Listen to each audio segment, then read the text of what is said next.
মেয়েটির নাম মৌমিতা দেবনাথ। ভারতের পশ্চিমবঙ্গের আরজেকার মেডিকেল কলেজের একজন চিকিৎসক। লোমশ এবং পৈশাচিকভাবে হত্যা করা হয়েছে। তার শরীরে পাওয়া গেছে 113টি কামড়ের দাগ, আনুমানিক 18 থেকে 20 জন পুরুষের সঙ্গমের চিহ্ন।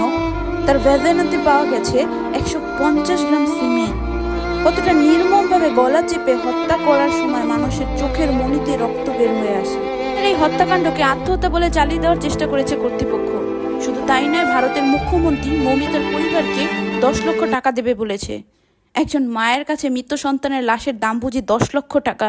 সকলকে বিচারের আওতায় আনার ব্যবস্থা করা হোক, যাতে আর কোনো মেয়ের সাথে এই পৈশাচিক কর্মকাণ্ড না হয়। মনে রাখবেন, যে অন্যায় করে এবং যে অন্যায় সহে দুজনই সমান অপরাধী। সবাই বেশি বেশি জাস্টিস ফর মৌমিতা হ্যাশট্যাগটি ব্যবহার করুন এবং ভিডিওটি ছড়িয়ে দিন, সবার সাথে শেয়ার করুন এবং ভিডিওটি ভালো লাগলে লাইক দিবেন এবং আমার চ্যানেলকে সাবস্ক্রাইব করবেন। আল্লাহ হাফেজ।